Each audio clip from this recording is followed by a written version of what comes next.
l'approche moderne du LDV-ELH, livre dont vous êtes le héros pour les intimes. Je vais allumer quelques lumières, à moins que vous ne préfériez cette ambiance intime où je suis à moitié dans le noir. Alors, des saluts, des coucous les raiders. Comment vous allez les raiders? Alors, Darkifus, n'hésite pas à nous raconter un peu ce que tu faisais sur ta chaîne, hein. J'étais un peu dans la reconstruction de mon interface, donc j'ai un peu perdu le fil. Mais voilà, n'hésite pas à nous raconter un peu ce que tu faisais. Alors voilà, donc là je faisais du Final Fantasy, nous dit Darkifus, Final Fantasy 2 en rétro. Voilà, il fait pas mal de JRPG. Rappelle-moi le J, ce qui veut dire. Japon peut-être. RPG japonais, ça doit être ça. Et je fais des émissions d'actualité Otaku Japon. Et bien voilà, excellent. Excellent. Donc si vous aimez tout ça, n'hésitez pas à aller rendre visite à notre ami Darkifus. Il vous accueillera comme il se doit. Quant à moi, salut à tous, hein, moi c'est Paragraphe 14, vous commencez à me connaître. Pour ceux qui débarquent, eh bien sachez que moi j'adore surtout les livres dont vous êtes le héros et les jeux de rôle. Je fais un peu moins de jeux de rôle pour le moment, pas seulement sur la chaîne, je veux dire, mais dans la vie en général, parce que voilà, les circonstances de la vie font que c'est ainsi. D'ailleurs, la table de jeux de rôle que j'ai actuellement sur Twitch, eh bien, c'est ma seule table de jeu de rôle, alors qu'il y a une époque où j'alignais les tables de jeu de rôle, j'en faisais presque une par jour, j'exagère, mais c'était presque ça, à l'époque où je tenais un club de jeu de rôle. Mais bon, voilà, c'est plus la même vie, c'est plus le même âge, c'est plus les mêmes obligations familiales. Géographiquement, c'est plus pareil non plus. Voilà, il y a plus grand monde autour de moi pour faire du jeu de rôle, donc voilà. Mais soit. Donc, les livres dont vous êtes le héros, ça, c'est un peu ma petite Madeleine de Proust, ça, que j'aime bien vous servir en première heure tous les lundis. En principe, dès 19h, là, je vois qu'il est déjà 19h16, mais vous avez l'habitude de mes petits retards, on va grappiller un peu sur le jeu de rôle, c'est pas grave. Donc, 19-20h, en moyenne, c'est la petite heure ludologique. Hein, j'aime bien faire ça, la petite heure ludologique, la petite heure théorique sur les livres dont vous êtes le héros, et un peu aussi les jeux de rôle, mais dans la mesure où ils rejoignent le style dont vous êtes le héros d'une façon ou d'une autre. On a déjà parlé un peu des jeux de rôle narratifs à peu type arborescence, des jeux des jeux de rôle qu'on peut jouer seul, des trucs comme ça. Donc voilà, on essaye de brasser large, le plus large possible dans le domaine de l'interactivité littéraire, on va dire ça comme ça, même si c'est une appellation que je contesterai moi-même. Je pourrais faire tout un stream sur la contestation de cette appellation. Mais soit, c'est pas le propos aujourd'hui, l'approche moderne. Je vais allumer la lumière parce que sinon on va vraiment plus me voir du tout. Donc, patientez quelques secondes. Donc, l'approche moderne. Qu'est-ce que ça veut dire?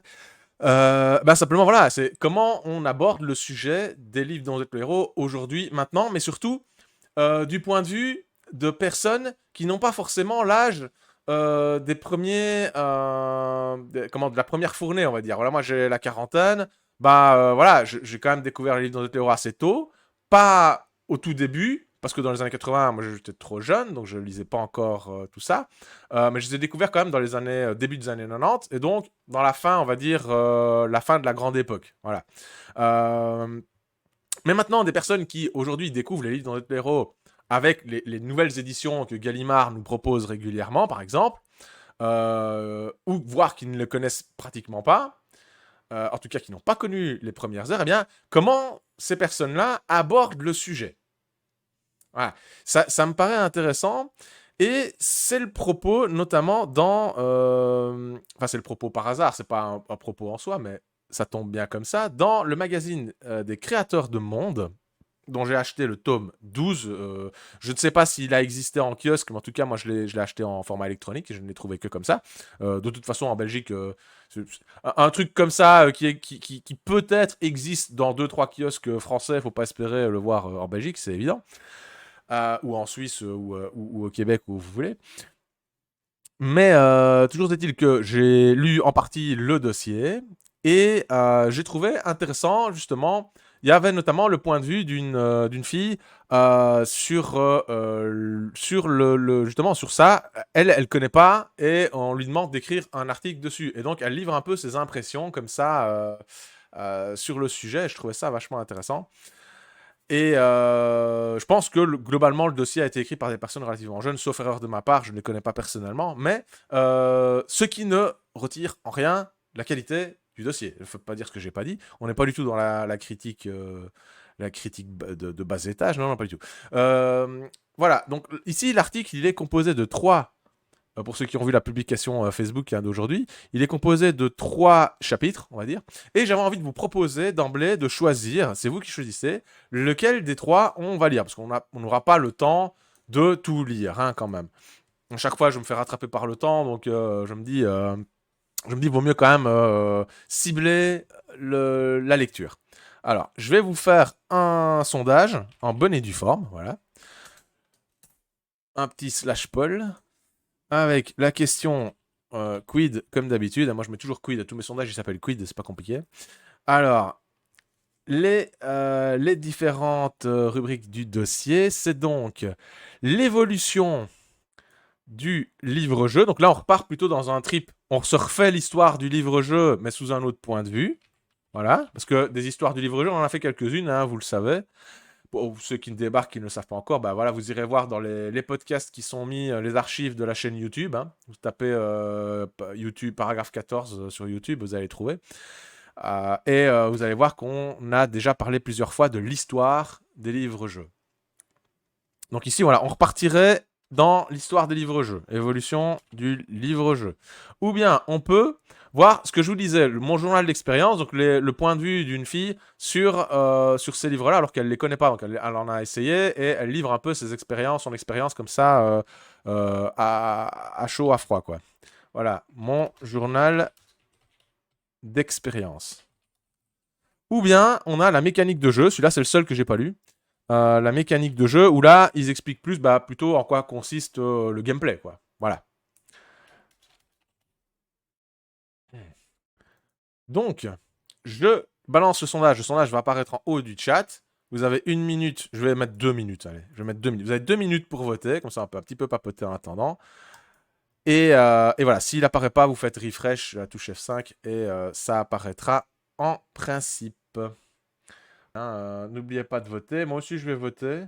Là, on s'en sort pas, les gars, parce que là, c'est égalité partout. Donc, mettez-y du vôtre. Allez voir le vote. Votez-moi ça. Évolution du livre-jeu, mon journal d'expérience ou la mécanique de jeu. Là, ça se bastonne entre l'évolution du livre-jeu et mon journal d'expérience. Faites-moi un choix conséquent. Je veux que vous y mettiez du cœur. Il vous reste environ 1 minute, un peu moins d'1 minute pour voter. Ça se bastonne toujours. En cas d'égalité, moi, je coupe le stream. Voilà, c'est ça. Alors, Azug, il a voté pour la mécanique. Bah, ouais. Hélas, hélas, hélas. Pour le moment, c'est pas toi qui emporte le vote. Votez, les gars, parce que là, on est toujours entre l'évolution du livre-jeu et mon journal d'expérience. Là, il n'y a pas assez de votes. Comment on va choisir? Voilà, voilà, et vous en remettez une couche, et voilà, maintenant, on est de nouveau égalité partout. Je fais quoi, moi? Hein? Ah, Cox, il a voté évolution. Évolution du livre-jeu. Bah oui. Sinon, évolution, journal d'expérience, c'est pas pigé. T'as pas pigé de quoi ça retourne? Mon journal d'expérience. Bah, journal d'expérience, c'est la découverte. C'est quelqu'un qui découvre les livres-jeux et qui explique sa découverte, tout simplement. Qui les découvre à l'heure d'aujourd'hui, quoi. Bah voilà, les gars, on a égalité parfaite entre les trois propositions. Donc, vous me cassez les pieds. Qu'est-ce que je vais... Il faut appeler Danou pour trancher, d'accord. Ok, Danou, il a voté au moins. Parce que... Enfin, ça dépend. Si Danou n'a pas voté, il peut trancher. Alors, si Danou nous entend, il peut venir trancher. Mais sinon, la moitié n'a pas voté. On peut le faire au lancer de dés aussi. Mais ils sont encore dans le tiroir. Je préfère aller chercher mes dés quand ce sera la pause pour le jeu de rôle. Parce que j'ai pas envie de me remuer. Il fait déjà assez chaud comme ça. Évolution du livre-jeu, mon journal d'expérience, la mécanique de jeu. Est-ce que vous vous êtes mis d'accord sur quelque chose? Si on faisait le vote à l'envers en choisissant ce qu'on ne veut pas. Celui qui a le moins de votes est gagnant. Bah oui, ça je veux bien. Mais le problème, c'est quand tout le monde fait égalité. Ce qui vous botte le plus dans le chat, nous dit Jug. Voilà. C'est une idée. Qu'est-ce que ça veut... Donc ça veut dire quoi? Ça veut dire que quoi? Je refais le vote et quoi? C'est celui qui a le moins de votes qui gagne? C'est ça? Si vous me faites encore une égalité, ça change pas le problème. C'est ça que je dois comprendre? Il faut refaire un vote? Bah apparemment, on refait le vote. On refait le vote, mais c'est celui qui remporte le moins qui a donc... Donc, si vous... Donc, votez pour celui que vous n'aimez pas. En gros, c'est ça, en fait. En gros, c'est ça. Donc là, je vais pas réécrire les titres en entier. Je vais mettre évolution. Donc ça, on sait que c'est histoire. Journal et mécanique. Ok. Évolution, journal, mécanique. Je le mets pas en 2 minutes, je le mets en 1 minute. Vous me votez ça. Allez, go. Ah, c'est de votre faute en même temps. Vous m'avez fait une égalité parfaite, quoi. Avec 3 propositions. Faut le faire, quand même. Bon, voilà. Plus personne qui ose voter. Plus personne qui... Vous avez pas... Parce que si vous me faites un 0-0-0, c'est moi qui choisis. Hein. Hop. Et là, ça se bastonne entre évolution et mécanique. Ouais, on a bien compris qu'on voulait pas du journal. Ok, d'accord. Ça va. Bon, bah, c'est soit évolution mécanique. Bah. Évolution mécanique, les deux plaisaient. Je vais peut-être prendre la mécanique, parce que ça a été précisé aussi plusieurs fois dans le chat. Je vais peut-être prendre la mécanique parce que finalement c'est le seul que j'ai pas vu, c'est le seul que j'ai pas lu et voilà, ça va être une découverte pour moi aussi. Donc j'espère que l'article va être intéressant. Et au pire, on pourra se lire un autre morceau une autre fois. Voilà, on est déjà vachement à la bourre, mais on va mordiller un peu sur la séance de jeu comme d'habitude. En route donc pour la mécanique de jeu. Donc la mécanique de jeu. Qu'est-ce que ça nous dit? Le personnage et son équipement. Donc là, on va apprendre en quoi ça consiste dans un livre-jeu. Et pour ceux qui ne connaissent pas bien les livres-jeux, bah justement, ou qui découvrent la chaîne, bah voilà, ça peut être l'occasion de se familiariser avec des points techniques qu'on aime bien aborder ici. Nous allons utiliser le langage du jeu. Le PJ, personnage joueur, par opposition au PNJ, personnage non joueur, est le personnage que le lecteur peut incarner et que l'on nomme ici le héros. Ok. Il y a déjà du jargon de rôliste dans le truc qui n'est pas forcément utilisé dans les livres-jeux, je tiens à le dire. PNJ, PJ, c'est excessivement rare qu'on utilise ce jargon-là dans les livres-jeux. La plupart du temps, il est issu d'une classe. Encore une fois, là, il y a confusion avec le jeu de rôle, parce que des classes dans les livres de rôle, il n'y en a pas beaucoup. Hein. Il y en a, ça existe, mais c'est quand même pas une majorité, et ce qu'on appelle ça des classes, c'est quand même assez rare. Donc, la plupart du temps, il est issu d'une classe qui, selon l'univers du livre, va du barbare au scientifique. Ça c'est quelqu'un qui joue trop à Donjons et Dragons, qui ne connaît que Donjons et Dragons et Pathfinder. En passant par le voleur et le magicien, voilà, qu'est-ce que je disais. Les classes présentent des aptitudes particulières. Les barbares sont forts et courageux, mais font preuve de peu de diplomatie et d'esprit d'analyse en général. Les clercs sont intelligents et cultivés, mais peu valeureux. Quant aux voleurs, ils préfèrent les attaques sournoises et la ruse à une confrontation directe. Tout cela se répercute dans leur totaux de force, de dextérité, d'habileté et d'endurance. Okay. Ces caractéristiques ne sont pas exhaustives, elles dépendent justement de la série à laquelle on joue. Là, j'ai l'impression qu'on a voyagé d'un packaging jeu de rôle, et puis tout d'un coup, on nous remet le vocabulaire des livres dont vous êtes le héros. On parle de la série, ça dépend de la série à laquelle on joue. On parle de série de livres-jeux, ouais, on parle pas de série de jeux de rôle, effectivement. Mais c'est bizarre parce que tout ce vocabulaire-là, cette façon d'aborder le personnage et sa classe est très spécifique à Donjons et Dragons et jeux de rôle apparentés. Et c'est pas forcément la meilleure porte d'entrée pour parler du livre-jeu, selon moi. En tout cas, pour analyser le héros qui est vachement plus impersonnel que le héros de jeu de rôle. Enfin, donc, je veux dire, il y avait moyen de trouver une autre porte d'entrée, je trouve. Je sais pas ce que vous en pensez, mais moi, je trouve ça un peu maladroit. Ces caractéristiques ne sont pas exhaustives. Donc, ça, on l'a lu déjà. Alors, il faut voir comment cela. Il faut voir cela comme une prédisposition de classe, donc les compétences, ok, qui va influer sur le hasard lors du tirage des caractéristiques. Ça ne veut rien dire. Ça présuppose qu'on sait de quoi il parle, en fait. C'est utiliser un jargon assez mal. Pour jouer sur le hasard, on va parfois utiliser plusieurs dés au lieu d'un. Et pourquoi est-ce qu'a priori, on n'en utiliserait qu'un? Cette phrase est mal tournée. Où l'on va ajouter une valeur définie à l'avance à son total. On tirera, exemple, 2D plus 4, et là il nous explique 2D, c'est 2 de la lettre D, ça veut dire 2D, et on ajoute 4 au total, ok. Pour la force d'un chevalier, alors qu'on tirera 1D plus 2 pour un magicien. Oui, mais on n'en a rien à battre. Parce que dans Défi Fantastique, par exemple, tu joues un héros, point barre, et il a une stat habilité, une stat endurance. Il lance 1 dé plus 6 pour l'habilité, 2 dés plus 12 pour l'endurance. On s'en fout de savoir si c'est un magicien, un chevalier ou un voleur de mammouth, quoi. Ça n'a rien à voir. Le plus souvent, plusieurs classes sont proposées à un joueur afin que le jeu s'adapte à sa façon de jouer et à ses préférences. Mais encore faut-il que l'histoire le permette. Ok. Ça dépend des héros qu'on joue parce que dans les histoires à jouer, tu as plusieurs aptitudes qui mordent sur le jeu de rôle. C'est vrai que dans les histoires à jouer, je vous en montre une. Les histoires à jouer, voilà. Je vous en montre deux, voilà. Les histoires à jouer, vous les voyez à la caméra. Voilà, ici j'ai le voyage d'Ulysse et l'or du pharaon. C'est pas des Gallimard, des Folios Junior, mais ça reste quand même. Maintenant, j'ai envie de dire, ça redevient des classiques. Hein, surtout depuis qu'ils avaient été réédités par Posidonia, c'est quand même. Voilà, ils ont atteint leur lettre de noblesse, on va dire. Et si j'ai bonne mémoire, à la fin, ou au début, je sais plus, bah, il y avait une méthode pour convertir l'histoire en jeu de rôle.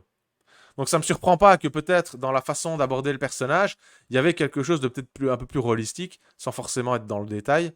Voilà, je vois qu'armes et équipements, il y a déjà un petit tableau ici avec un truc qui ressemble un peu à Défi Fantastique, le jeu de rôle qu'on fait. Là, voilà, il y a un petit tableau avec des chiffres. Voilà, je vous le montre furtivement à la caméra. Mais c'est vrai que, voilà, peut-être qu'il y avait quelque chose. Ouais. Règles particulières. Les flèches, j'essaie de retrouver la fiche de personnage, mais je ne la vois pas. La feuille de comment remplir la feuille de personnage.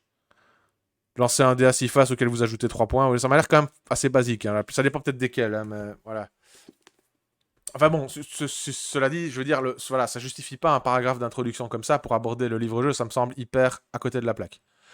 En plus de ces caractéristiques, notons également la possibilité d'avoir des compétences particulières qui n'existent pas pour les autres classes. C'est par exemple la possibilité d'utiliser 2 épées, encore une fois, une dans chaque main, ou le fait de pouvoir soigner d'autres personnages par la prière une fois par jour. Ce mec, enfin, ou cette femme, je ne sais pas qui écrit, mais ne sait jouer qu'à Donjons et Dragons ou à Pathfinder.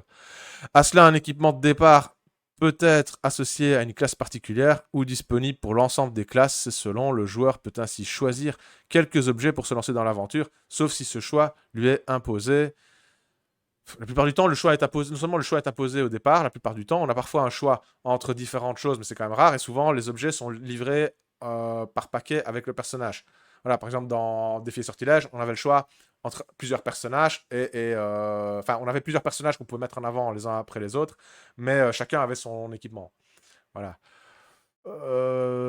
Et la plupart du temps, on l'achète l'équipement. Voilà, on l'achète. Il y a des petits paragraphes boutiques où on peut acheter. Le but, c'est d'amasser des pièces d'or, d'essayer de trouver des petits recoins où on amasse les pièces d'or pour pouvoir acheter les objets après. En règle générale, l'équipement des livres-jeux repose beaucoup sur l'achat. Et donc la prise de risque pour obtenir des récompenses, quoi. À cela, un équipement de départ peut être associé. Oui, ça, je viens de le lire. Voilà. Ouais. Bon, pour le moment, c'est un peu à côté de la plaque. Alors, qu'est-ce que tu nous dis tu vas faire à manger, mais t'écoutes. Ben, je t'en prie, bon appétit, Darkifus. Voilà. Au hasard, dans Loup solitaire, avec le dé à 10 faces, je me souviens pour les objets. Ah oui, oui, les armes. Il y a 10 armes et tu lances le dé 10 pour savoir quelle arme tu as. Oui, effectivement, ouais. Je m'en souviens aussi. Parfois, le joueur doit choisir entre plusieurs héros existants. Ouais, on vient d'en parler. C'est-à-dire des personnages ayant déjà un nom. Donc, le fait qu'ils existent, ça veut dire qu'ils ont un nom. Voilà. Il y a quand même plein de maladresse dans la façon d'aborder le sujet. Des caractéristiques propres, voire de l'équipement. Là, il n'y a plus de hasard. Bah, ça dépend. Et moins de risque d'avoir un personnage déséquilibré. Bah, ça dépend si l'équilibrage du bouquin est bien. Parce qu'on a vu dans Défi Sortilège, justement, que tous les personnages se valent pas forcément. Voilà. Donc, parler d'équilibrage, qu'est-ce que c'est un personnage déséquilibré? Ça veut dire quoi, personnage déséquilibré? Ça veut dire un personnage qui a bien les mêmes points, la même répartition de points partout, qui a son total de départ, on va dire, et qui est bien réparti, et qui a, comment dire, pas de déséquilibre interne à lui-même. Mais est-ce qu'il est équilibré par rapport à un autre personnage et par rapport à son rôle dans le jeu, par rapport aux péripéties auxquelles ils vont être confrontés? Est-ce que tous les personnages sont égaux, équilibrés par rapport aux péripéties qu'ils vont rencontrer? Ben non. Pour reprendre son exemple du prêtre, bah, si c'est pas un prêtre de combat, bah, il sera pas équilibré face à un adversaire qui sera équilibré pour un chevalier. si on reprend le vocabulaire de l'épée de légende. Hein. On l'a vu. On avait. Sauf qu'à l'épée de légende, on a le phénomène inverse. On a le chevalier qui est très fort, mais qui n'est pas spécialement équilibré à l'histoire, parce qu'on a vu que le prêtre était plus avantageux. On a vu que le prêtre était plus avantageux, même s'il est moins fort, il est plus avantageux. Pourquoi? Parce il permet un meilleur équilibre dans le déroulement de l'histoire. Qu'est-ce que c'est un personnage équilibré? Voilà. Parfois, le joueur doit choisir entre plusieurs héros existants. Ok, on l'a dit. Plus de hasard, ce hasard. Alors, car le hasard peut être à la source de funestes destinées quand le héros possède des caractéristiques trop basses. Donc voilà, pour lui, c'est ça un personnage équilibré, c'est un personnage qui a des bons points partout, quoi. Certains auteurs font un autre choix en substituant au hasard une certaine quantité de points à répartir entre les caractéristiques. Ici, ce sont les mauvaises décisions du joueur qui peuvent précipiter sa fin, mais c'est aussi une façon de le responsabiliser. L'équipement comprend tout type de matériel, de la torche pour éclairer à la potion de soin, mais également tout ce qui est lié à la défense et l'attaque. Encore une fois, la défense et l'attaque, qu'est-ce que c'est? Dans Défi Fantastique, il n'y a pas de défense, il n'y a pas d'attaque. Tout se passe en même temps, tout se gère en un seul coup de dé. Et même dans le jeu de rôle, ils ont repris la mécanique identique. Donc, qu'est-ce que c'est la défense et l'attaque? Cela va des boucliers et armures pour se protéger, aux fusils et sabres pour attaquer, en passant par des sortilèges sous la forme de parchemins magiques. Très alambiqué, comme phrase.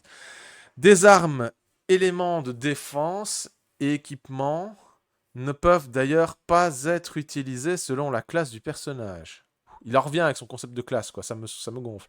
En général, les voleurs ne peuvent endosser d'armures lourdes, mais et pourquoi ils pourraient pas d'ailleurs? Voilà. S'il a envie de défoncer les portes plutôt que de les contourner, qu'est-ce qu'on fait avec le voleur et son armure lourde? On peut pas l'empêcher de vivre. Hein.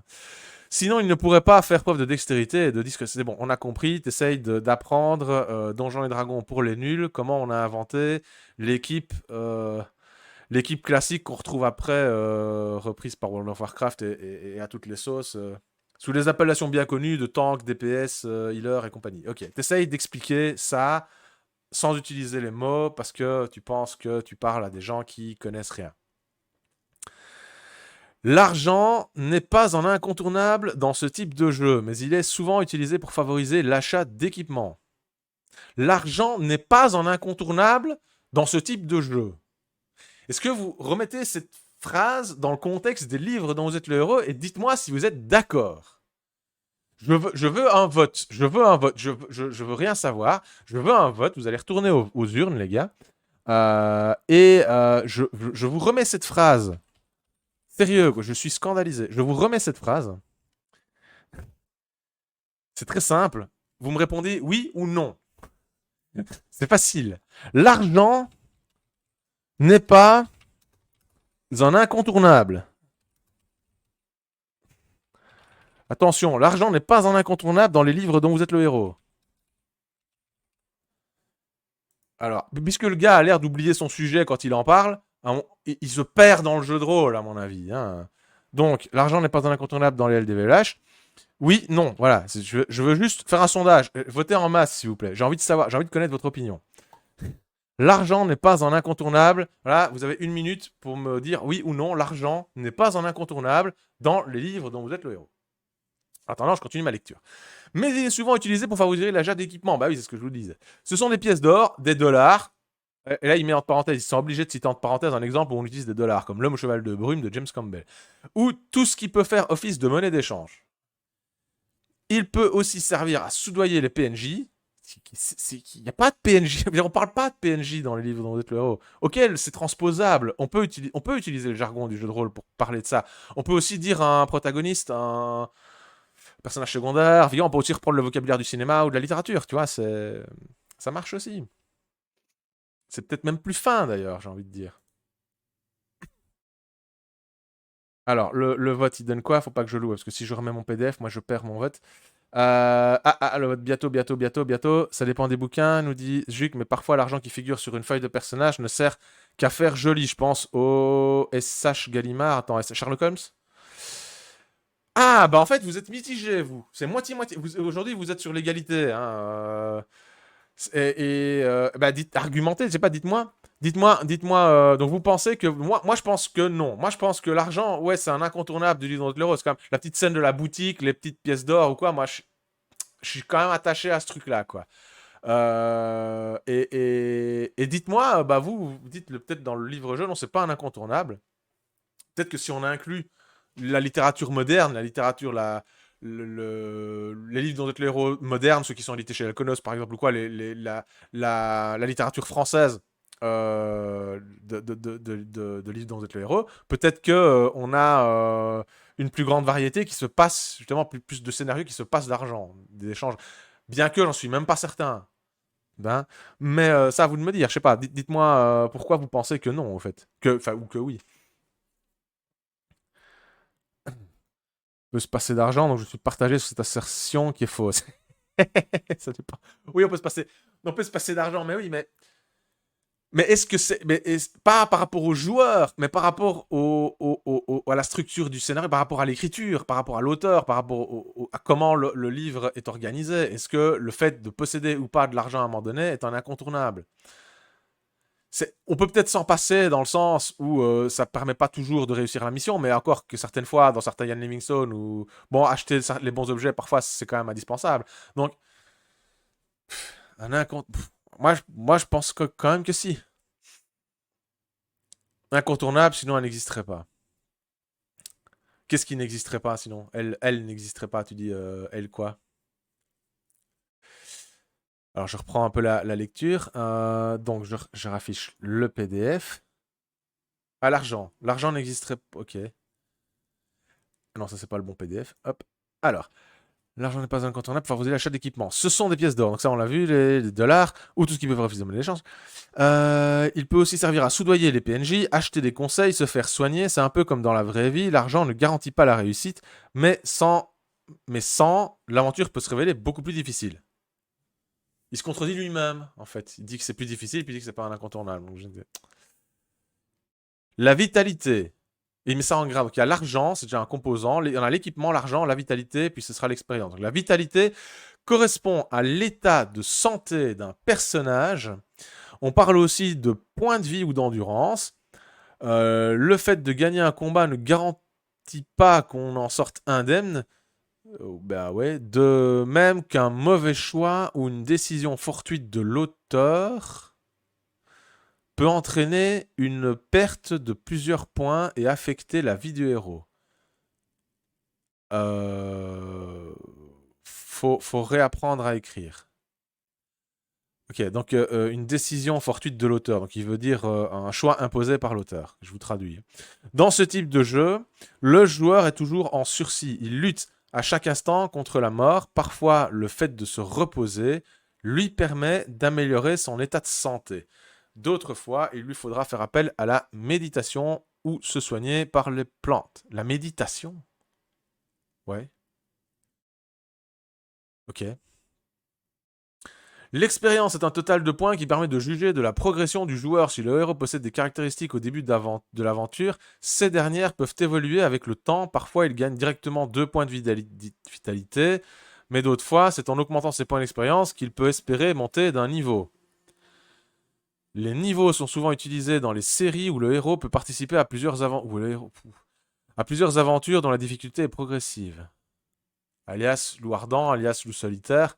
Bien que dans loup solitaire, il n'y a pas de point d'expérience. Si j'ai bonne mémoire, à chaque nouveau tome, on augmente, enfin, on passe un peu des échelons, si j'ai bonne mémoire. J'ai pas souvenir. Je sais pas s'il y a des. Je me rappelle plus s'il y a des points d'expérience. Mais en tout cas, je sais bien qu'on passe des échelons, on accède à des niveaux du cursus, quoi, qui nous débloquent directement les compétences qui sont comprises dedans. Dans le défi sortilège, on avait cet aspect-là aussi, un petit peu équivalent. Et par contre, les points d'expérience à proprement parler, il y en a dans l'épée de légende qu'on est en train de faire pour le moment. On en a gagné 800 à la première mission. Et on en a aussi dans Louardan. Voilà. Alors, mais ils me permettent effectivement, ce ne sont que des prétextes pour établir un passage d'un niveau à un autre, en fait. C'est pas comme un jeu de rôle où on pourrait, par exemple, dépenser des points d'expérience pour acheter une compétence ou quoi. C'est vraiment le modèle typique Donjons et Dragons où les points d'expérience, en fait, c'est atteindre un échelon, et puis un autre, et puis un autre, et puis l'écart entre les échelons est toujours plus grand, ce qui fait que ça rend la progression toujours plus lente, et voilà. On augmente les disciplines, nous disent Jug. Et cercle Magna Kai dans le deuxième cycle, point d'expérience, en fait point d'habileté et endurance en plus. Il y a des points d'expérience, tu veux dire, à partir du deuxième cycle, c'est ça que tu veux dire? Donc Roland dit c'était un incontournable dans Défi Fantastique ou dans Loup Solitaire. Là, on était toujours sur l'argent, là, je suppose, c'est ça. Alors, de quoi on parle ensuite? Donc, les niveaux sont souvent utilisés dans les séries où le héros peut participer à plusieurs aventures. Ok, c'est le cas dans la série L'Épée de Légende. Ainsi, à chaque niveau supérieur correspondent des caractéristiques plus élevées, effectivement. La feuille d'aventure, là, on a un modèle de feuille d'aventure à l'écran tout petit. Très petit. Je sais pas d'où il vient. Je sais pas d'où il vient, mais à mon avis, ça doit être un fan-made. Voilà. Exemple de feuille d'aventure, Loup Ardent qui contient, Loup Ardent qui contient à la fois des informations sur le personnage, son équipement, ses combats. Nous sommes assez proches des fiches de personnages qu'on trouve en jeu de rôle, mais plus simple. Certaines séries permettent de choisir entre quelques aptitudes particulières. À mon avis, comme je dis, le gars c'est un rôliste, ou la fille, hein, je sais pas, c'est un rôliste ou une rôliste, et part du principe que les gens qui lisent le magazine sont des rôlistes, et donc ils vont se rattacher à ça pour comprendre ce que c'est un livre-jeu s'ils ne le savent pas déjà. Je vous montre la véritable fiche de Loup Ardent.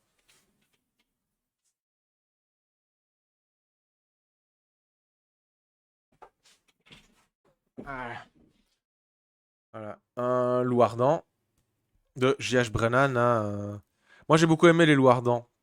C'était très littéraire, c'était différent évidemment des autres aventures, c'était moins arborescent et plus littéraire. Mais par contre, il y avait des règles avec beaucoup de chiffres. Il fallait sortir la calculette. Voilà. Voilà, je vous la mets en gros. Non, je vous la mets là parce que comme ça vous pouvez comparer. Voilà. Même si vous ne savez pas lire, c'est un peu flou.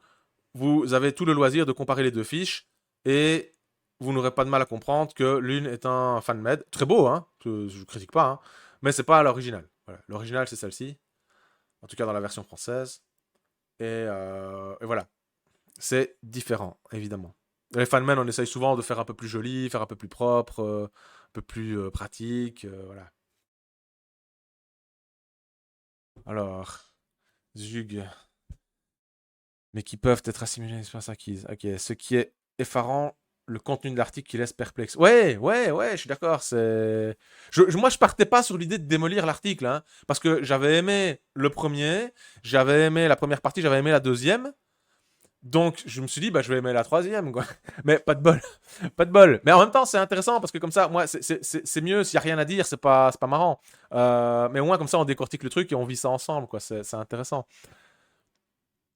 Si vous découvrez pour la première fois les livres dont vous êtes le héros, tout cela doit vous paraître un peu compliqué. Je sais pas. Mais j'ai regroupé ici, dans un seul lieu, les possibilités offertes par plusieurs séries. En vérité, chaque série a ses propres caractéristiques et ses propres règles, mais en quantité raisonnable. Ça veut dire quoi en quantité raisonnable? Il n'est pas nécessaire d'avoir un doctorat pour espérer jouer. Bah ça se voit que toi t'as pas un doctorat. Je suis désolé, c'est méchant, mais bon sang. Qu'est-ce que c'est que cette façon de s'exprimer? J'ai pas de doctorat non plus. À ce sujet, comme tout jeu, un livre dont vous êtes le héros possède ses propres règles de jeu. S'il est facile dans un jeu vidéo de programmer des règles connues seules par le game designer, ok, et qui seront découvertes dans la douleur par le joueur. Attends, je relis ça parce que je me suis perdu. Comme tout jeu, un livre dont vous êtes le héros possède ses propres règles de jeu. S'il est facile dans un jeu vidéo de programmer des règles connues seules par le game designer, je sais pas si c'est le game designer qui programme de facto enfin, c'est pas grave. Et qui seront découvertes dans la douleur par le joueur, c'est un peu plus difficile ici. En effet, c'est au joueur d'appliquer lui-même les règles. Là où dans un jeu de rôle, c'est le maître de jeu qui en a la charge. Alors attends, il va d'abord te prendre l'exemple du jeu vidéo, puis après il va te retourner avec le jeu de rôle. Je pense que ce qu'il veut dire, c'est que c'est facile pour le concepteur de jeux vidéo d'élaborer des règles et puis de les mettre en pratique, et que le joueur n'a qu'à se laisser bercer par la mélodie. Ouais, je suppose, c'est ça qui... encore, il dit ils seront découvertes dans la douleur par le joueur. Donc, ce qu'il veut dire par là qu'elles seront finalement mal programmées et compliquées à prendre en main, ou est-ce qu'il veut dire que elles seront tellement bien faites que le joueur va se manger plein la gueule avant de comprendre toutes les subtilités? Je sais pas ce qu'il veut dire du tout par ça. Par contre, après, il dit, c'est au joueur d'appliquer lui-même les règles, là où dans un jeu de rôle, c'est le MJ qui en a la charge. Donc oui, effectivement, le joueur, le joukineur, le lecteur de livre-jeu est son propre maître de jeu. On voit ici quelqu'un qui est complètement noyé dans la logique jeu de rôle et qui n'a pas été se renseigner sur le jargon. Vous savez bien que j'aime bien ça, le jargon propre au livre-jeu. Et donc il se perd. Utiliser les bons mots, je l'ai toujours dit, utiliser les bons mots, c'est bien structurer sa pensée. C'est ça, c'est pas pour rien que je fais des streams complets sur le vocabulaire. C'est important parce que les mots, dire, c'est penser. Vraiment. Et utiliser les bons mots, c'est structurer son discours correctement, de sorte que tout le monde le comprenne. Ici, on est mais complètement noyé. Ben moi, je décortique. Vous êtes des connaisseurs aussi pour la plupart. Donc, on décortique, on comprend. Mais quelqu'un qui connaît rien, qui voudrait se renseigner, qui découvre ce qu'il lit ça, celui qui s'y connaît, bah, c'est le même principe. Il s'y connaît, bah, il en sait déjà trop. Voilà. Celui qui s'y connaît pas du tout et qui voudrait se renseigner et prendre cet article-là, par exemple, vraiment comme une base de travail, bah, il est noyé. Bah, je pense. Bon, qu'est-ce que ça raconte? Cela induit le fait que le joueur soit son propre maître de jeu. Cela induit d'ailleurs une possibilité assez inédite. Je vais refaire à son. La possibilité de tricher ou de faire preuve d'une mauvaise foi manifeste. Relancer un mauvais tirage. Mais ça n'a rien à voir avec la mauvaise foi. Ça a rien. Ce n'est pas le bon, ce n'est pas le bon terme. Ça n'a rien à voir avec la mauvaise foi. Non, non. On n'est pas de mauvaise foi en trichant au dé. On est de mauvaise foi quand, pendant une partie de jeu de rôle, on est quatre à table et il y en a un qui triche au dé et qui le dit pas et que tout le monde le voit, tout le monde le sait. J'ai déjà eu le cas. Et que le gars en face des yeux, il va te répondre que non, il triche pas alors qu'il a les dés avec des chiffres qui sont écrits en noir sur fond noir là, tu sais. Et il va te dire qu'il triche pas. Ça, c'est de la mauvaise foi. Mais relancer les dés comme nous on fait pendant les streams, que quand vous dépensez 500 points de chaîne, on relance les dés, c'est pas de la mauvaise foi. Ça n'a rien à voir. On n'est pas sur le même registre de. On n'est pas au même niveau de langage. Enfin, je veux dire, on n'est pas dans la même thématique. C'est ça que je veux dire, quoi. Possibilité de tricher, ok. Ben, et c'est pas inédit non plus, parce qu'il dit que c'est inédit. Bah non, la triche, ça a existé quand on a inventé le jeu. Je veux dire, c'est venu en même temps. Il n'y a, y a rien d'inédit dans la triche, la possibilité de tricher. Une mauvaise foi. Ah oui, salut Sam, au fait. L'article a été rédigé par un ancien de chez Game One. Bah non, je sais pas pourquoi. J'ai jamais lu Game One. Pourquoi ils écrivaient pas bien chez Game One? Certes, le joueur va lire l'histoire jusqu'à ce qu'un choix lui soit proposé, mais comment se déroule un combat, par exemple? Qui frappe le premier? Est-il trop tard pour changer d'équipement? Peut-on lancer un sort avant la première attaque? Peut-on pratiquer la fuite ou la téléportation? Quand et comment récupérer des points de vie? En mangeant un bon repas. Bien que la plupart des règles visent à encadrer les combats et la magie, certaines sont plutôt là pour encadrer le quotidien. Ouais. Des séries comme Les Messagers du Temps ne proposent d'ailleurs pas de règles établies au départ. C'est pas vrai. Tout est expliqué dans les premiers chapitres et le reste tout au long de l'aventure. Oui, mais c'est en fait dans Les Messagers du Temps, en fait ce que l'auteur fait, c'est qu'il, d'une manière très habile d'ailleurs, un peu à la J.H. Brennan, il va incorporer l'explication des règles dans le déroulement de l'histoire. Un peu comme un tuto de jeu vidéo où tu as le personnage qui va te commencer à t'expliquer sur quel bouton tu dois appuyer. Pareil. Et ça, c'est assez habile. Et ça fonctionne bien. Donc, oui, mais en fait, c'est quand même expliqué au début, hein. Euh, Alors, j'ai loupé un mot. C'était quoi? Ce qui fait de ces séries d'excellents points de départ pour découvrir l'univers des livres-jeux. Heureusement, il est toujours possible pour un auteur de glisser quelques règles cachées que le joueur découvrira au travers de son expérience du jeu. Certaines actions ont des conséquences, d'autres non. Une règle cachée pourrait être que les mauvais comportements comme voler ou tricher sont sévèrement punis, même si ce n'est pas immédiat. Il confond règles de jeu et narration et péripéties. C'est pas une règle. C'est pas Même s'il y a certains auteurs qui sont un peu coincés du cerveau et qui s'en font une règle peut-être, ils s'en font peut-être une obsession. et ça devient régulier chez eux, et donc on s'attend à ce que quand on ne donne pas la petite piécette au mendiant, on perd un point de chance, ça devient une marotte, presque, j'ai envie de dire. Mais c'est pas une règle. Voilà. C'est pas juste. Cette phrase, je peux pas être d'accord avec. Ce sont pas des règles cachées. C'est pas ça. Ce sont des retournements de situation. Voilà, ça fait partie du suspense. Ça fait partie de tout ce qui tient un lecteur en haleine et a fortiori un joueur, parce qu'il faut non seulement tenir le lecteur et dans le déroulement de l'histoire, il faut le tenir en haleine, donc il faut lui réserver des surprises et parfois des mauvaises surprises. Et puisqu'il y a des règles qui régissent les limites du personnage qui est incarné, eh ben oui, souvent on ajoutera à ce retournement de situation, on ajoutera une conséquence en termes de règles. Parfois. Pas toujours. Voilà, ou en termes d'équipement ou quoi que ce soit, mais voilà. L'auteur peut avoir placé à tout moment de l'aventure une punition qui vient sanctionner ce mauvais comportement. Par exemple, si le chaman du village apprend au travers de ses visions que vous avez tué l'ours gardien de la caverne des rêves, ça sent la référence au message du temps, vous serez chassé du village et perdrez tout votre équipement. La règle que l'auteur souhaite ainsi enseigner est qu'il ne faut pas tuer, sauf si sa vie en dépend. Je ne suis pas d'accord. Il confond règle et morale. Je veux dire, ou alors, et encore, il y a, enfin, non, oui, il se comporte pas selon l'éthique de son personnage, et à ce moment-là, effectivement, il a une sanction, mais c'est pas une règle, c'est différent. C'est juste qu'il a pas suivi le code éthique, on va dire, de son personnage. Et il fait un peu déshonneur à sa famille, quoi, j'ai envie de dire. Alors là, il est 8 h, mais comme j'avais dit, j'ai commencé en retard. Donc je vais grappiller quelques minutes, vous commencez à avoir l'habitude. Donc je vais voir combien de pages il reste de l'article, parce que je le coupe tellement que ouais, il est quand même long, donc je suis pas sûr d'arriver au bout. En même temps, voilà. On va encore lire un petit peu. Euh, alors, donc là on a vu ce point-là, le combat.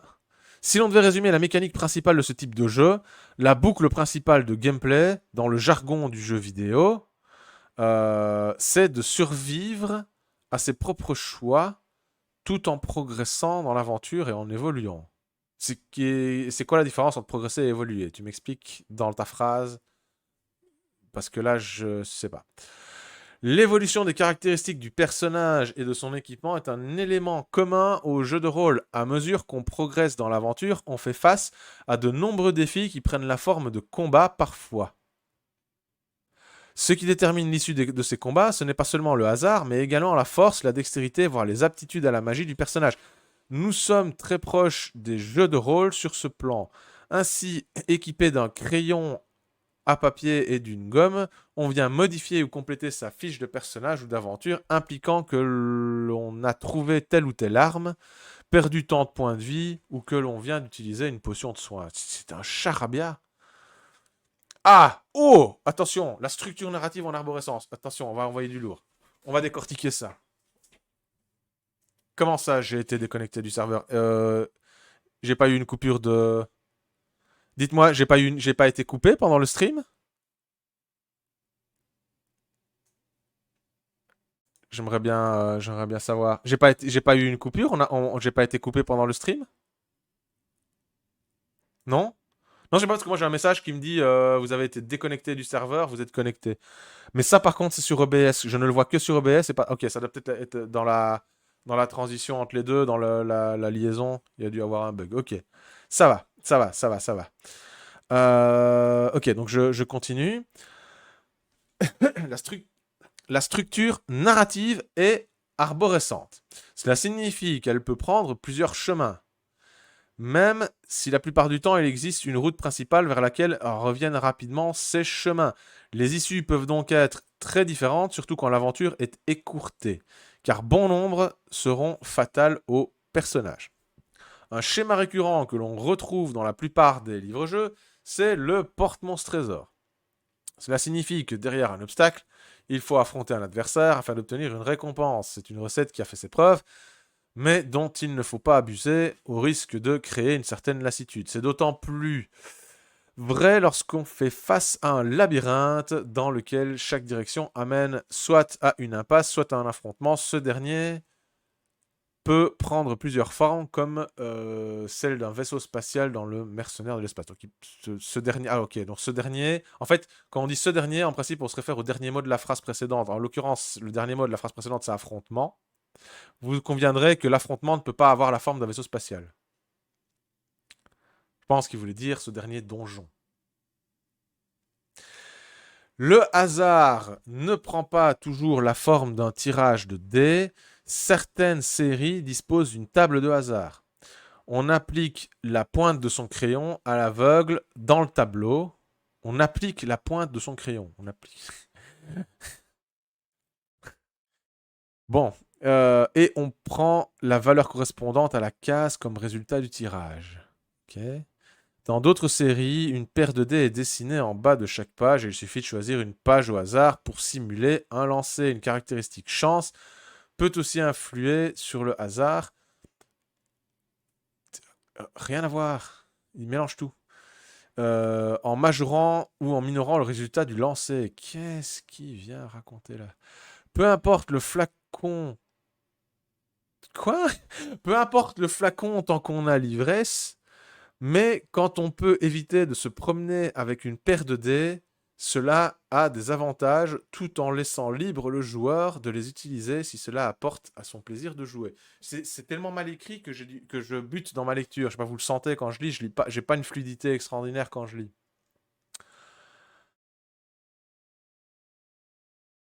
Pour rendre un jeu amusant, il faut plonger à l'intérieur de l'esprit du joueur. On joue avec sa psychologie en créant des besoins et en lui permettant de les combler. L'idée, c'est de créer le vouloir. What? L'idée, c'est de créer le vouloir chez lui. Le vouloir est écrit entre guillemets. Le vouloir, donc le fait de vouloir, oui. Le besoin, quoi. Et qu'il ait l'impression que cela vient directement de lui, sans l'imposer par le scénario. Ok? C'est hyper mal torché, mais c'est ok. C'est tout l'art de la motivation. Ok. Le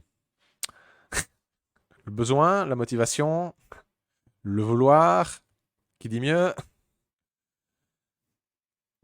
Épouvantable comme article, Julien. C'est pire que moi. Heureusement, le paragraphe 14 est là pour rectifier les points. Mais honnêtement, c'est dommage. Comme je vous l'ai dit, je répète, j'aimais bien les deux précédents articles du dossier. C'était vraiment chouette. Et c'est avec plaisir que je vous les partagerai une prochaine fois. Mais là, je tombe de ma chaise.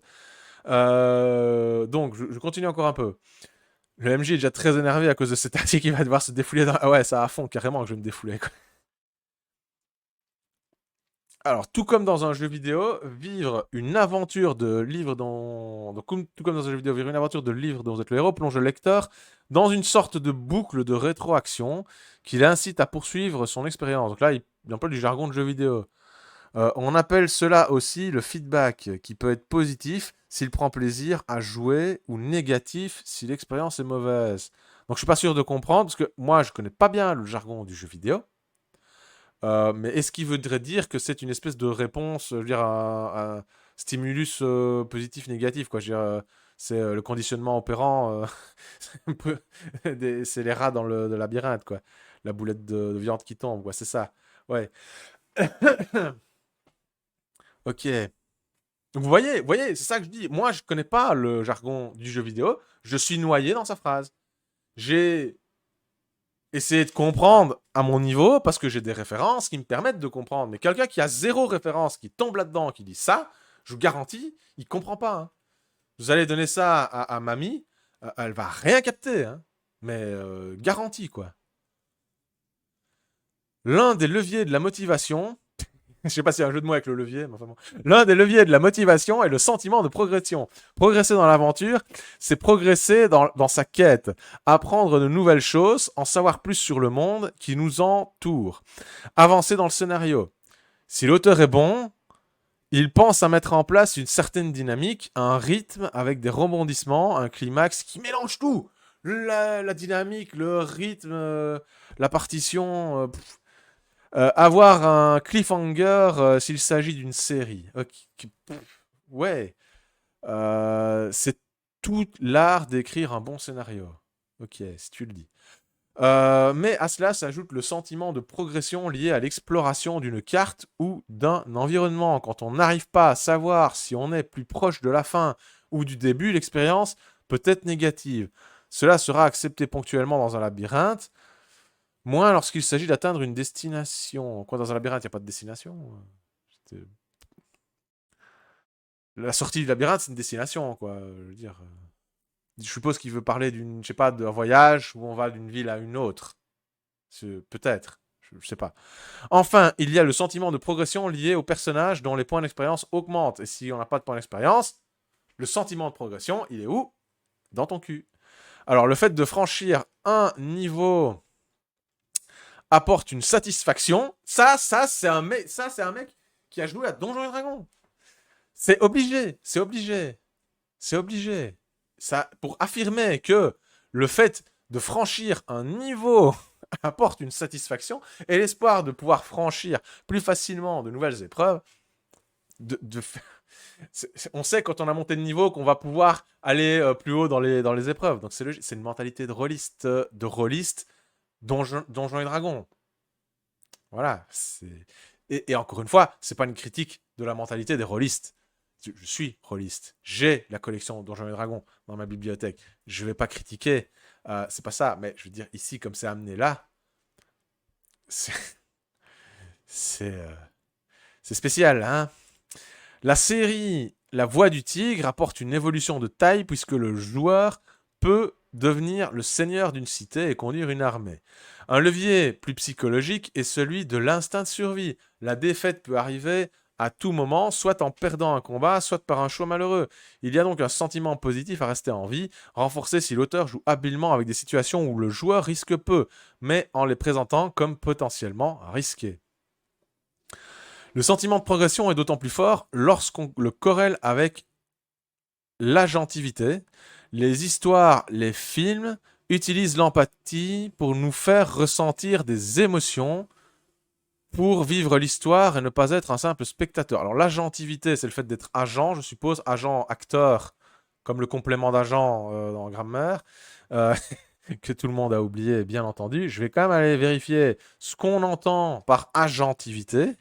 C'est pas banal comme expression. Voilà, l'agentivité en psychologie. Capacité. Alors, il y a une définition en philosophie et en psychologie. On va dire. On va partir du principe, comme il a parlé de psychologie avant, on va partir du principe que c'est la définition en psychologie. On a un article super mauvais de Wikipédia avec des alertes rouges partout. Si on allait simplement regarder au dictionnaire. Définition dans, je sais pas, Psychomédia. Bon, ok. Le concept d'agentivité désigne, selon le psychologue américain Albert Bandura, la capacité des individus à être des agents actifs de leur propre vie. Enfin, agent actif, c'est un peu un pléonasme en fait. C'est-à-dire à exercer un contrôle et une régulation de leurs actes. Ok. Donc l'agentivité, c'est le contrôle qu'on a sur ces actes et le fait de se satisfaire, avoir nos actes, nos choix dans le livre, interférer avec l'histoire et avoir des conséquences. Voilà, on peut le voir comme ça. Et là, je dis, une fois n'est pas coutume, bravo, bel emploi du terme agentivité qui me paraît fort approprié sur ce point. Grunter, l'auteur semble utiliser des termes qu'il ne comprend pas réellement lui-même. Ah bah ça, je te le fais pas dire. C'est un moment qu'on est dessus et voilà, tu as parfaitement cerné le problème.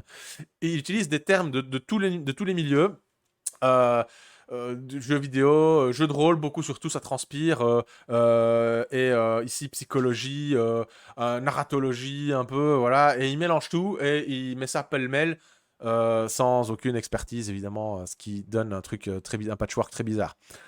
Donc, sentiment de progression est d'autant plus fort que l'on corrèle avec l'agentivité. Les histoires, les films utilisent l'empathie pour nous faire ressentir des émotions, pour vivre l'histoire et ne pas être un simple spectateur. Le jeu fonctionne différemment. Nous agissons, nous pouvons ressentir directement l'émotion, comme la culpabilité, la fierté, le sentiment d'accomplissement. L'agentivité est ce sentiment de contrôle de l'histoire et de son destin. L'histoire n'a pas de destin. Je pense que dans le vocabulaire, le destin, il faudrait me corriger si je me trompe, mais je pense que dire que l'histoire a un destin, c'est bizarre. C'est un élément essentiel de tout bon game design. Ok. Ça, le game design, c'est le terme de l'année, ça, dans le domaine du jeu, ça, faut s'y faire. C'est comme en jeu de société, en jeu de rôle, en livre-jeu, on va te parler de game design. Mais non, je suis auteur de livre-jeu, j'écris une arborescence, je fais du game design. Ça, faut s'y faire, ça, c'est la modernité, ça. Quelque part, le lecteur-joueur, voilà enfin un terme, le lecteur-joueur étant l'acteur de son histoire, il contribue à sa façon, à son écriture. Non, non, il contribue pas à son écriture. Elle est déjà écrite, l'histoire, Boulet. Elle est écrite. Il contribue pas à son écriture. Il contribue à rien. Il contribue pas. Si peu importe les décisions prises, il suit le même chemin, alors à quoi bon? Toute l'astuce est de lui donner l'impression qu'il existe un grand nombre de chemins. Et c'est là qu'il contribue, parce que c'est là que l'auteur doit se faire à l'idée, mon histoire va être lue par des personnes qui vont avoir envie de faire tel ou tel choix. Et ça, tout se passe dans la tête de l'auteur. Il prend déjà en considération le potentiel de choix de son lecteur. Et c'est là que le lecteur joue un rôle, mais il n'est pas là pour lui souffler à l'oreille. Sauf par un phénomène de feedback après la publication du livre, évidemment. Mais bon. Grand nombre de chemins, tout en les ramenant imperceptiblement vers une trame principale, c'est-à-dire sans qu'ils s'en rendent compte. Il vient d'expliquer le terme imperceptiblement, au cas où on n'aurait pas capté. Voilà. Ça, c'est beau, quand même. Ça, je dis bravo. Et c'est tout un art. En effet, si un auteur opte pour un scénario avec de nombreux embranchements, il va considérablement raccourcir la durée de l'expérience. Sauf si tu écris un bouquin de 2000 paragraphes. Ça existe. C'est ce qui a été reproché à la série Loup Solitaire, ainsi que le fait de revenir souvent à certains lieux clés. Je sais pas, donne-moi ta source. Donne-moi ta source. Si par contre, il arrive à faire explorer au lecteur-joueur plusieurs branches successivement, sans qu'il se rende compte de la supercherie, alors il va maximiser, ça c'est un vocabulaire de rôliste aussi, encore une fois, on utilise beaucoup ce terme-là, la durée de l'expérience en donnant une forte impression de choix. Maximiser la durée de l'expérience en donnant une forte impression de choix. On dénature complètement l'usage des mots maximiser. Maximiser, optimiser, maximiser, c'est pas dans cet usage. On utilise le terme maximiser, surtout quand on parle de la création des personnages et de l'optimisation, le grobilisme, vous voyez? J'ai entendu ce terme-là, grobilisme. Maximiser, c'est plutôt lié, je pense, corrigez-moi si je me trompe, en tout cas dans le jeu de rôle, on va plutôt utiliser le terme maximiser à l'échelle du joueur qui établit son personnage ou qui profite des règles pour maximiser une possibilité. Mais on maximise pas un scénario. Je veux dire, on trouve un autre mot, quoi, parce que ça colle pas. Mais je vois ce qu'il veut dire, hein, mais change de mot. Je crois qu'on va perdre notre MJ pour cause. Il est 20h17. J'ai vraiment démarré un peu en retard. Je suis vraiment navré. Bon, comme je l'ai dit, je vais pas aller au bout de l'article de toute façon. Il reste 2 pages. Voilà, donc forcément, je vais pas les lire. Ou alors, je fais un rush. Je commente plus. Je rush et je lis jusqu'au bout. Comme ça, on n'a pas de frustration et on se fait un léger débrief à la fin. On va faire comme ça. Je rush sur l'article. Donc, lecteur contribue, ça fait OK. On va faire ça, je rush. Si par contre il arrive à faire explorer au lecteur-joueur plusieurs branches successivement sans qu'il se rende compte, il m'a maximisé, ça je viens de le lire, donnant une forte impression de choix. La qualité de l'intrigue est aussi un élément important, elle peut être source de motivation comme dans les livres que l'on n'arrive pas à poser tant on souhaite de connaître la suite ou le dénouement.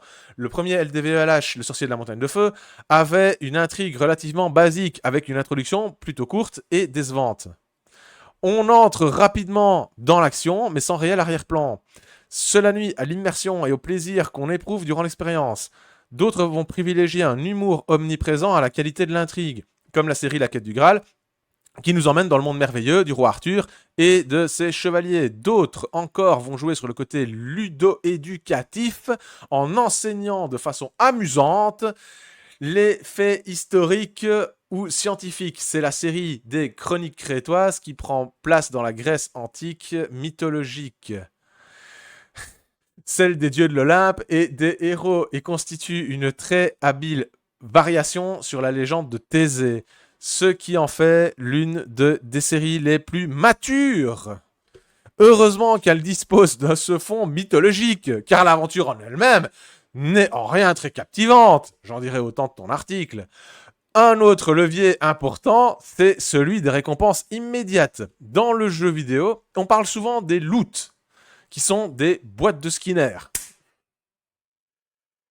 C'est cette petite addiction qui fait découvrir tous les coffres qu'on croise dans l'espoir de trouver un butin intéressant. Cela fonctionne davantage lorsque ce n'est pas systématique. Dans un LDVELH, les récompenses sont de plusieurs natures, mais sont souvent liées à l'évolution de l'équipement et la quantité d'argent. Elles incitent le joueur à une certaine prise de risque et à l'extrapolation, à l'exploration systématique des lieux et branches de scénario, ce qui permet de maximiser la durée de vie du jeu.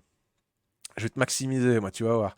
D'autres styles de bonus sont de nature scénaristique, comme le fait de passer une nuit d'amour avec une jeune guerrière ou d'être reconnu. Je vous avais dit que c'était un mec qui avait écrit ça. Ou d'être reconnu par l'ensemble du royaume comme un grand chevalier. Cela peut aussi prendre la forme de rencontres intéressantes, voire de PNJ qui nous suivent une partie de l'aventure. Les illustrations sont aussi une forme de récompense. Lorsqu'elles apparaissent au carrefour d'une action ajoutant à notre imaginaire telle créature fantastique ou tel butin merveilleux. Dans tous les cas, elles participent à l'immersion dans la série des défis fantastiques. Les dessins de McKenna nous plongent dans un univers infernal issu de nos pires cauchemars, mon illustrateur préféré. Enfin, pour qu'il y ait plaisir, il faut qu'il y ait un challenge. Si le jeu est trop facile, le sentiment d'avoir accompli quelque chose d'important laisse place à l'ennui. Si le jeu est trop difficile, alors le risque d'échec successif est finalement d'abandon est important. Même si les échecs sont souvent une source d'apprentissage et de plaisir au moment de rejouer la partie avec plusieurs classes de personnages et des caractéristiques soumises à un tirage au sort. Équilibrer la difficulté peut devenir un véritable casse-tête. Autant il est conseillé à un auteur de roman d'avoir des lecteurs tests afin d'obtenir un ressenti et d'améliorer son texte, on dit un bêta-lecteur, autant un livre-jeu doit être joué un grand nombre de fois afin d'équilibrer le système de jeu. Et contrairement à un jeu vidéo qui pourrait adapter la difficulté en fonction du joueur, l'auteur de livre-jeu doit trouver un équilibre moyen entre le passionné et le joueur occasionnel. Un reproche qui a souvent été fait à la série Loup Solitaire, dis donc elle est fort reprochée Loup Solitaire, c'est le déséquilibre trop important entre le joueur qui a le glaive de sommaire et celui qui ne l'a pas. C'est vrai. Problème que l'auteur n'a jamais réussi à gérer correctement. Je sais pas, faudrait voir la série jusqu'au bout. Terre de Légende dispose également d'un système plus complexe de règles qui ravit les joueurs expérimentés. C'est vrai que c'est plus complexe.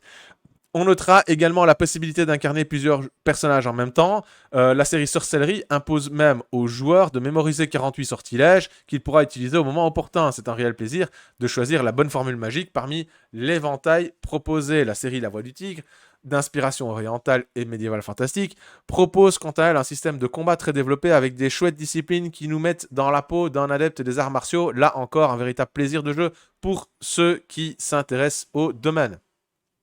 Dans le meilleur des mondes, la complexité doit apparaître progressivement lorsque les règles sont énoncées graduellement au fur et à mesure de l'avancée du joueur dans le jeu. Il a le temps de les intégrer, c'est le mode tutoriel. Lorsqu'il est nécessaire de lire plusieurs pages de règles avant même de commencer l'aventure, cela peut s'avérer ennuyeux et il est possible que le joueur les oublie avant même de les appliquer une première fois. Pourtant, il n'y a pas de solution idéale. Si l'on prend le cas d'une série, faudrait-il présenter les règles en mode tutoriel à chaque fois? Et quid des prochaines lectures? De recommencer le jeu au début. Le fait de placer ces dernières en aparté permet aux joueurs qui maîtrisent les règles de ne pas avoir à subir une lecture une seconde fois. Conclusion de mon expérience et évolution. Je vais pas lire les conclusions parce qu'à mon avis, les conclusions, elles portent sur l'ensemble du dossier. Donc, ça n'aurait pas de sens de lire. Alors, maintenant, est-ce que c'est bien un homme qui a écrit ça ou est-ce que c'est une femme? Parce que maintenant, j'ai un doute. Franchement, je suis intéressé parce que La partie médiane du dossier, on va dire, ça, je suis sûr, c'était une femme parce qu'il y avait sa photo qui était là. Et j'ai trouvé vraiment cette partie intéressante. L'histoire, voilà. Cette madame-ci dont j'ai oublié le prénom et le nom. Euh, L'introduction historique que je vous fais défiler, on voit qu'on parle beaucoup des point and click, des jeux vidéo. Et ça, c'est intéressant parce que là, on voit que les personnes qui écrivent ont une expertise dans ce domaine-là et donc peuvent en faire profiter. Je trouvais ça vachement intéressant d'avoir une histoire qui met ça un peu en lumière avec des images. Ça donne un complément aux propos de Raphaël Lucas, par exemple. Donc, ça, je trouvais ça vachement chouette. Moi, j'aimais bien. C'est une introduction à l'histoire, donc c'est un peu expéditif, il y a quelques lacunes, mais bon, voilà. On reprend des éléments sans vraiment trop les maîtriser, ça, effectivement. Mais je pense que c'est justement ça l'intérêt. C'est que le dossier, alors s'il a été écrit par la même personne ou par plusieurs, peut-être à plusieurs mains, je vais essayer de vous retrouver la découverte des livres dans d'autres héros. Ah, voilà. Par Claudia Salajan et Greg Bénicourt. Donc il y a plusieurs mains qui écrivent, peut-être que parfois on se passe la plume. Donc ça, voilà. Ok. Eh bien, conclusion. Conclusion, c'est trop pour moi. J'ai un article écrit avec passion. Mais oui, mais moi, ce que je relève d'intéressant, c'est, je vous l'avais dit, c'était le propos, c'était l'approche moderne, c'était le propos de la petite intro de ce soir, c'était de mettre en évidence, d'approcher le livre-jeu à travers les yeux et les mains, en l'occurrence ici, d'une ou plusieurs personnes qui qui ont découvert ça très tardivement et certainement pas à la première heure ni à la deuxième. Donc, qui ont découvert ça vraiment très tôt, qui doivent pas être très âgés et qui sont tombés dans la marmite du jeu vidéo très rapidement. Voilà. Donc, c'est intéressant de voir par quel angle ces personnes-là veulent passer. Et vous voyez bien le vocabulaire. Là, on va rentrer dans la critique, dans le débrief. Le vocabulaire. Mais on est noyé dans un jargon très. Même pas d'analyste du jeu vidéo. On est dans un jargon de gamer. De gamer qui discute avec son voisin, quoi. On n'est pas dans quelque chose de solide à ce niveau-là. On est dans du vocabulaire du rôliste qui ne sait pas qu'à côté de Donjons et Dragons et Pathfinder, il existe des autres jeux de rôle. Clairement, je mettrai ma main à couper que les personnes qui ont écrit ne connaissent pas d'autres jeux de rôle, ou en tout cas se sont jamais donné la peine de les essayer. On est dans des parallèles qui pouvaient être intéressantes, le jeu de rôle et le livre-jeu. Malheureusement, ça démarre trop vite. On démarre dans une évidence qui n'en est pas. On veut imposer un point de vue. On fait des références à des choses qui ne sont maîtrisées que par la personne qui écrit, et encore, maîtrise pas tout. On fait des références implicites qui sont censées être acquises par tout le monde, mais qui sont à côté de la plaque. Il y a beaucoup de points négatifs à relever, hein. Vous pouvez vous lâcher aussi dans le chat si vous avez des remarques à faire. Mais il y a vraiment beaucoup d'erreurs. Il y a un vocabulaire complètement imprécis, pêle-mêle, qui va chercher dans tous les secteurs et qui ne fait aucun lien entre les différents. Enfin, si, qui fait des liens, mais qui les fait très maladroitement. Il y avait des portes ouvertes sympas. Il y avait la gentilité, la porte ouverte sur la psychologie. Ok, mais après il faut faire des relations avec la relation de l'auteur au lecteur. Là, on entre dans quelque chose de délicat. La narratologie, la science du suspense. Il y a des bouquins là-dessus. Hein. C'est pas un sujet facile à traiter. Hein. C'est très complexe. On lira des extraits un jour. J'ai un bouquin, L'attention narrative de Raphaël Baroni, c'est excellent. On lira des extraits un jour. On fera des trucs un peu plus costauds. Mais ouais, jeu de rôle. Alors, Grunter, il nous dit c'est une vision très caricaturale et réductrice du jeu de rôle. Mais oui, jeu de rôle égale montée en niveau et en équipement vers toujours plus de puissance. En gros, c'est quasi du hack and slash. C'est une vision. Bah ouais, c'est ça. C'est ça. C'est bien les clichés, nous dit Sam. Comme ça, les rôlistes, on fait peur aux gens. Bah oui. Mais non. Mais non, on fait peur. On fait plus peur à personne hein, maintenant. Hein. Tout le monde connaît le jeu de rôle. Hein. Voyons. Tout le monde trouve ça à la Fnac. T'es bon. Plus besoin de. On fait plus peur à personne maintenant. Batnodray, salut. On va bientôt bifurquer sur la scène jeu de rôle. Mais là, on sort d'une lecture d'un dossier sur la mécanique des livres-jeux qui nous a mis hors de nous. pour employer des mots sympas. Et on décante un peu là. Mon cœur bat encore. Je vais avoir besoin de ma pause là. C'était du lourd, hein, c'était du lourd. Mais c'est comme ça que c'est intéressant. C'est comme ça que c'est intéressant parce que s'il y a rien à dire, voilà. S'il y a rien à dire, c'est pas marrant. Maintenant, on y reviendra. On relira une autre partie du dossier et là, vous verrez. C'est autre chose, c'est une autre approche. Et moi, je serais partant de faire la partie médiane, c'est-à-dire de voir la découverte, le journal d'expérience de la personne qui découvre le livre dans le héros, et qui s'y est mis pour la première fois et qui écrit son petit journal au fur et à mesure qu'elle lit le livre-jeu, quoi. C'était chouette. Ça, c'est chouette. Mais voilà, j'espère que cette petite intro juste entre nous vous a plu. J'espère que le thème de l'approche moderne des livres-jeux vous a intéressé. J'espère que, comme moi, vous étiez ulcéré par cet article très approximatif. On se dit à tout de suite pour le jeu de rôle. Dans quelques minutes, je vous balance un générique. Je suis désolé, je suis en retard. On va balancer un générique pour le jeu de rôle. Je vous dis à la semaine prochaine pour une autre petite intro. Je ne sais pas encore de quoi on va parler. Comme d'hab, je sais, je vous préviens à la dernière minute. Ça risque pas de s'arranger. Et en attendant, bon appétit pour ceux qui mangent, bon apéro à ceux qui prennent l'apéro, et à très vite. À très vite. Je vous balance un générique.